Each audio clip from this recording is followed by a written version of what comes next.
Hoje no Conexão Jovem, falando sobre solidão e solitude.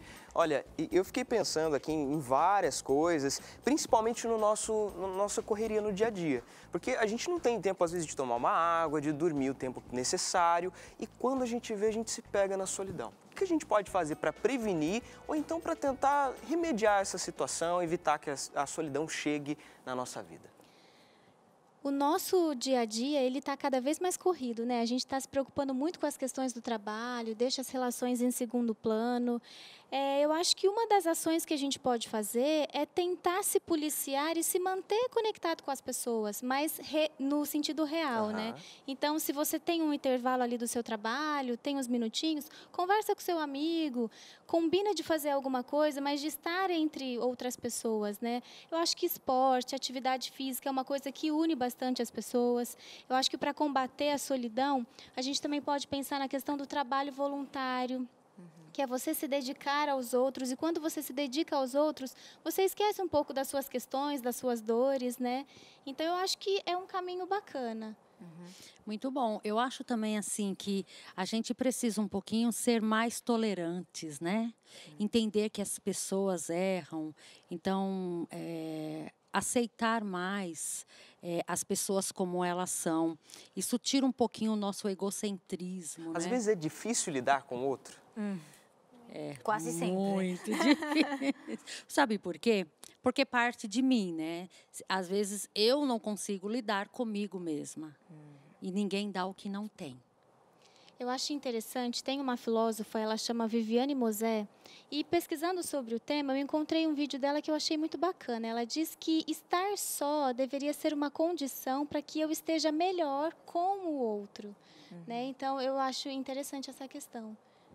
Olha, quão importante tudo que a gente está falando. Existe também uma forma até antiga, já que muitos lidam com a solidão, que é essa questão de compartilhar o tempo, quem sabe, com outro ser, que não seja humano, mas algum animalzinho também, né? E uma boa forma de compartilhar amor também com outros seres, com outros animais. E a gente vai fazer aqui um intervalo do que a gente está falando aqui, para, quem sabe, nos animar a fazer algo diferente. Não funciona para todo mundo, a gente vai conversar sobre isso, mas se você gosta de animais, você está se sentindo só, quem sabe você não pode fazer um pouquinho de terapia e compartilhar amor com aqueles animalzinhos que tanto precisam. Vamos ver a matéria agora? A Kathleen nos levou para conhecer uma história bem legal. Tem de todos os tamanhos, várias cores, diversas personalidades. Todos prontinhos para adoção. Uns mais tímidos, outros que já se abrem no primeiro encontro. Mas pode ter certeza, uma coisa que não vai faltar aqui é amor para dar. Então, se prepare para uma explosão de fofura.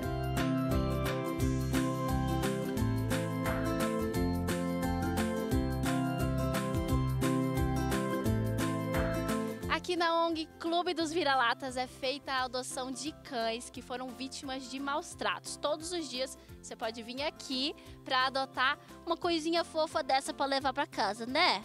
Você vai com a tia? Vai com a tia, Gasparzinho? Vai? Vai! A ONG é uma das maiores do Brasil e a gente conversa agora com a presidente do clube, que explica melhor como ter um animalzinho desses em casa. Para levar essas porcarias lindas, maravilhosas aqui, ó, a pessoa precisa ser maior de 18 anos, se quer RG um comprovante de residência e amor no coração, que a gente pede para que tenha, sabe, que tenha responsabilidade no que faz com os animais, né? E essa é a nossa função, não tem custo nenhum, eles saem vacinados, vermifugados, castrados e com kit doação ainda, um kit sobrevivência, um cobertorzinho deles, um comedouro e a raçãozinha, 1 quilo de raçãozinha que eles comem atualmente. Já vai prontinho? Já vai prontinho, ainda vai com o hemograma da semana para mostrar que eles estão perfeitos. Que legal. E o que uma pessoa precisa levar em conta na hora de adotar? O tamanho do apartamento, o tamanho da casa, o tamanho do cachorro, como é que é? Eu acho que em primeiro lugar tem que ter a cumplicidade da família, que todos estejam cientes que vai chegar um bichinho em casa e que a responsabilidade é de todos, né? Isso é o primeiro passo. O espaço físico, eles moram aqui num espaço menor de 2,5 por 4. Eu acho que o espaço não é nem tanto o problema. Claro que nós queremos mais espaço, mas é mais a dedicação que a pessoa tenha para levá-los, um poder aquisitivo que possa levar uma vez por ano no veterinário, que possa também dar uma ração de boa qualidade para eles, né? E muito amor no coração para brincar, né?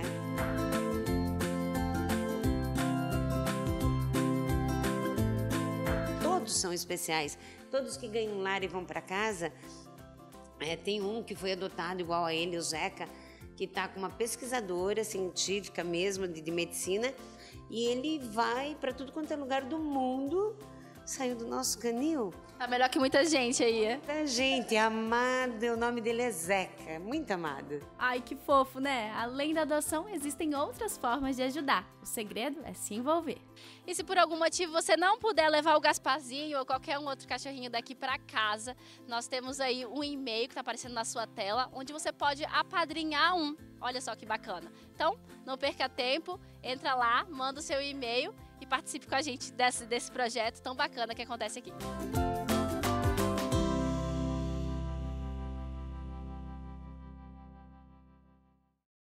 Não tem melhor remédio para a solidão que compartilhar o que a gente tem com os outros, né? É ajudar os outros, seja um serzinho vivo que não necessariamente pode conversar com a gente, ou aqueles também, né?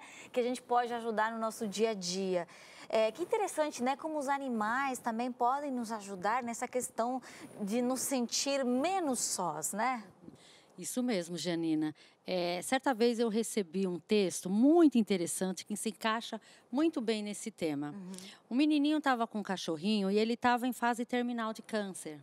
Então chamou o veterinário foi lá e ajudou dentro do que ele pôde, mas o cachorrinho morreu.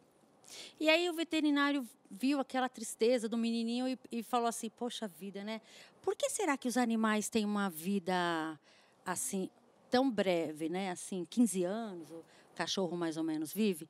Por que será, né? E aí o menininho mesmo respondeu, enxugou as lágrimas, respirou fundo e ele disse assim, sabe, é que o ser humano, ele leva uma vida para aprender a ser simpático, para saber se relacionar bem com o outro, para olhar nos olhos.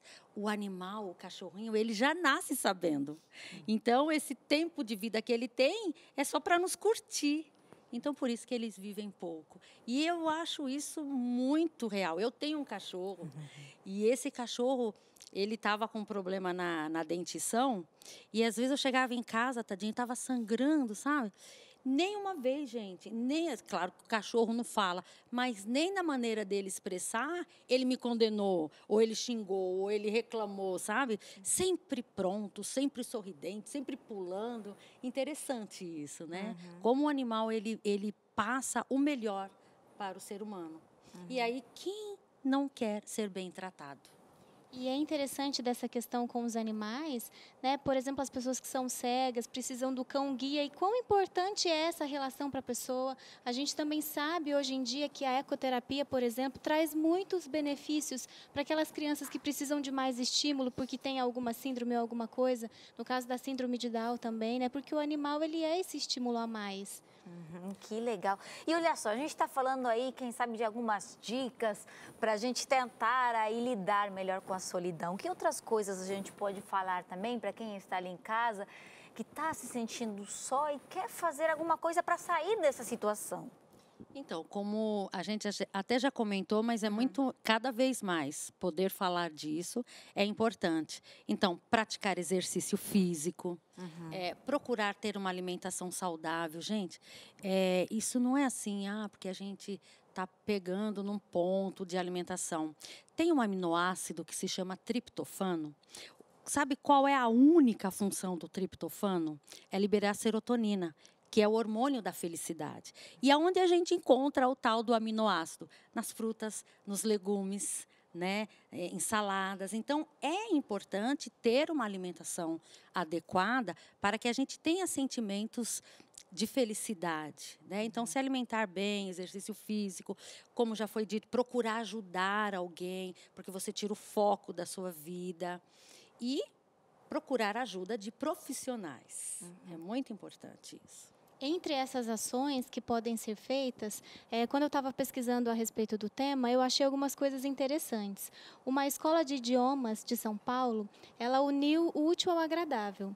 Os alunos precisavam e queriam aprender inglês com nativos, então eles fizeram uma parceria com o Asilo dos Estados Unidos. Lá, alguns velhinhos isolados, precisando de alguém para conversar, E aqui esses alunos querendo aprender. Então, eu achei muito bacana essa iniciativa, né, esse trabalho.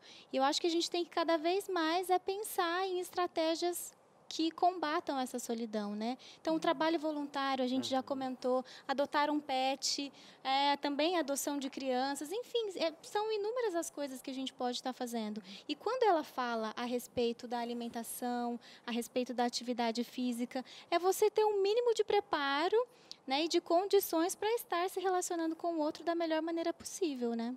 Eu gostei que a Marli falou assim, olha, ninguém dá o que não tem. E o cãozinho, muitas vezes, ou melhor, ele nunca fala com a gente, né? Ele se comunica, mas ele não fala. É bom também a gente ser um bom ouvinte com o amigo, porque a gente está falando aqui de pessoas que sofrem com a solidão, mas é importante também a gente ser um bom companheiro, né?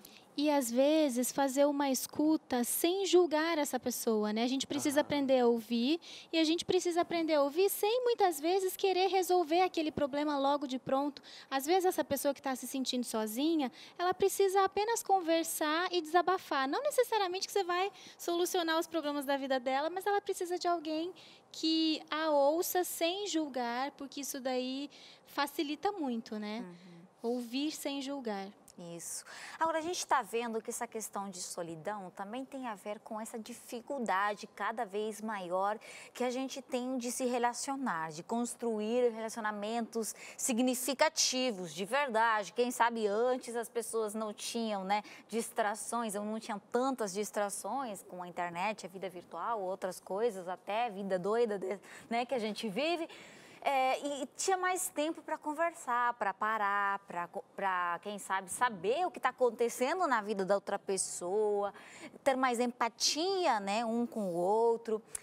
Se a gente tiver que dar aí para os nossos telespectadores aí que estão assistindo o programa agora e estão pensando assim, tá, ok, eu estou me sentindo só e pode ser que seja até minha culpa porque eu não estou sabendo me relacionar com as pessoas.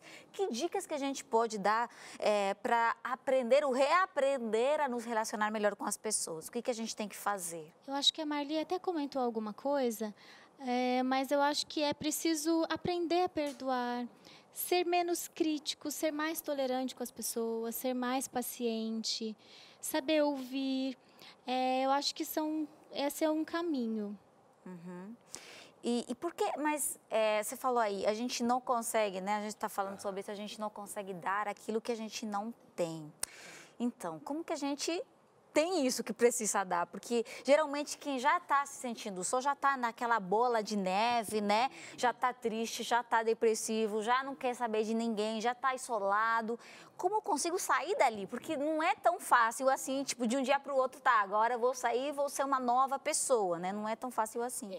Eu sempre gosto de dar um dado assim nas palestras e com os meus pacientes para alertar isso daí. O ser humano, queridos, nasce com 80% da sua capacidade toda cognitiva. Cognição é o pensamento, é a interpretação que a gente tem da vida, né? Então, o ser humano nasce com 80% disso, bem trabalhado. 20% é motora. O animal, ao contrário. O animal é 80% motora e 20%. E 20% é cognição, que é o cognitivo, né? Vocês podem observar o cachorrinho ou qualquer animal. Quando ele nasce, vai daqui, vai dali, já está andando. Ser humano. Quanto tempo leva um ser humano para andar? O que é esperado para o processo do desenvolvimento humano? A partir de 1 ano. É claro que uns que andam um pouquinho menos, um pouquinho mais, mas porque é 20%. 80%, queridos. É muito importante isso. É intelecto. Eu vejo a criancinha como uma grande esponjinha que vai, absorvendo. Então, é ali que gera trauma. Quando eu falo não dá o que não tem, porque desde lá da infância não teve. Nenhum pai ou mãe em sã consciência senta o filhinho na cadeira e ensina para ele, agora eu vou ensinar você a se tornar uma pessoa só, vazia, medrosa. Mas é como a gente lida com o nosso cônjuge, é como a gente lida com a nossa vida que a criança capta. E aí, quando ela chega na fase adulta, isso extravasa. E aí a pessoa não consegue, eu não aprendi. Hoje, eu atendi um paciente jovem com 18 anos que disse assim para mim, doutora, eu não sei amar. E isso trouxe um problema na sexualidade dele. Eu não sei amar. Calma que você vai aprender. você tem condições de aprender, e isso é muito bonito. Por isso que é importante, quando a gente percebe, convive com uma pessoa, você que está assistindo, que está vendo, nossa, então meu irmão ou minha mãe tá num estado de solidão profunda. Procura ajuda profissional. Porque os profissionais, eles conseguem ajudar a pessoa a sair desse estado, a ressignificar algumas coisas, a perdoar, perder o que não é seu, para se libertar de si mesmo. Aí, gente, a gente trabalha o quê? O resgate da nossa identidade. Quando eu tenho identidade, aí eu posso compartilhar com o outro. Olha, você falou ali sobre cognição, a gente viu aquela história daquela menina que pensou em tirar a vida porque ela se sentia fraca. Às vezes, o jeito que a gente pensa a respeito de nós mesmos, isso influencia também na maneira que a gente vai encarar a situação. É muito difícil lidar com a Gianina, então não vou falar com ela hoje, e isso vai se postergando, e acho que é por aí que funciona. Totalmente. Quer falar, Ana? Quando a gente fala na questão do comportamento humano, a gente sempre pensa numa tríade. Aquilo que eu penso gera em mim um sentimento e esse sentimento gera em mim uma ação. Então, se eu vejo que a Janina, não, uma pessoa muito difícil, não vou me relacionar com ela, então eu vou me afastando dela, né? O meu comportamento vai ser de esquiva em relação a ela, eu vou me afastando. Vocês percebem esse último livro Foi só que foi... um exemplo, tá? Calma, Janina. Tô me sentindo só agora. Vocês viram esse último livro da Esperança? Gente, eu parabenizei o Dr. Melgoza, quem escreveu, o pastor, que ajudou também na escrita. Viu o tema? É sobre saúde emocional. Os primeiros capítulos ali deste livro parecem uma sessão com um psicólogo da TCC, que é a terapia cognitivo-comportamental. Porque ali a pessoa aprende que tudo vem do seu pensamento. E é verdade, todo o processo é esse, pensar, sentir e agir. Então, a gente tem que ir para o pensamento, fazer um link com Deus e direcionar esses pensamentos de uma forma positiva. Olha que legal. A gente está aprendendo muito sobre esse tema hoje. Realmente é muito interessante. Eu espero que até isso incentive vocês que estão se sentindo mais identificados com o tema a, quem sabe, pesquisar mais e também tentar desenvolver agora esses hábitos que a gente está conversando aqui, essa forma de se relacionar com as outras pessoas, também na nossa vida, porque não é necessário a gente se sentir só para a gente começar a tentar estabelecer melhores relacionamentos com as pessoas, não é verdade? Bom, agora a gente vai num breve intervalo. Já já estamos de volta, último bloco do programa, então fique aí ligado e aproveite esse intervalo para entrar lá nas redes sociais e seguir nossas redes, que estamos esperando você lá também para interagir e para conversar juntos. Vamos lá, um breve intervalo, já estamos de volta.